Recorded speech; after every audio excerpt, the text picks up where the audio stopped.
Saudara advokat sekaligus pakar hukum senior, Profesor Todung Mulya Lubis dalam program Rosi Kamis malam menyatakan Komisi Pemberantasan Korupsi KPK seharusnya segera menangkap dan menahan Menteri Pertanian Syahrul Yassin Limpo jika memang serius dalam menangani kasus korupsi di Kementerian Pertanian.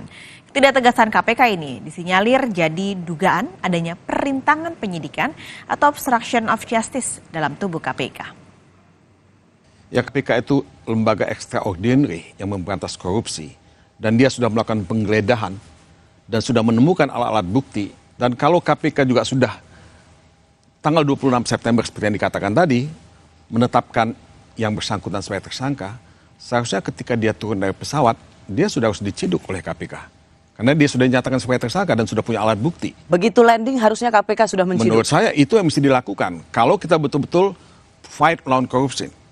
Nah, ini war on corruption itu tidak pernah jalan dengan sungguh-sungguh. Jadi ini perang setengah hati melawan korupsi. Ini yang terjadi. Kalau kita lihat setelah penetapan korupsi yang seperti disembunyikan oleh KPK, agenda hari ini dari menteri yang dikabarkan hilang kontak, itu justru bertemu dengan Ketua Umum Nasdem, lalu pamitan ke Kementerian Pertanian, dan justru datang ke Polda Metro Jaya. KPK ini memang tidak siap dengan penetapan tersangka seorang Menteri Pertanian atau memang ada yang belum selesai dalam hal ini disembunyikan oleh KPK?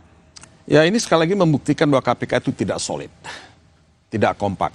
Ya, kalau misalnya sudah ada semacam pernyataan yang menetapkan dia sebagai tersangka, ya sebetulnya tidak ada alasan buat KPK untuk tidak melakukan tindakan yang tegas.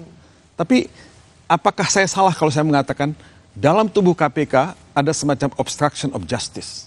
Dalam tubuh KPK Dalam tubuh KPK. Ya, karena kan sudah ada surat yang diedarkan sebetulnya. Dan Menko Polhukam Mahfud sendiri sudah mengatakan bahwa dia tahu Menteri Pertanian sudah dinyatakan sebagai tersangka. Ya, saya punya pertanyaan yang sangat sulit untuk saya jawab. Kok bisa-bisanya ada semacam obstruction of justice dalam tubuh KPK itu sendiri? Nah, ini satu hal yang sangat serius. Presiden mesti memberikan perhatian yang sungguh-sungguh terhadap hal ini. Karena apa yang menjadi taruhan kita adalah trust terhadap KPK.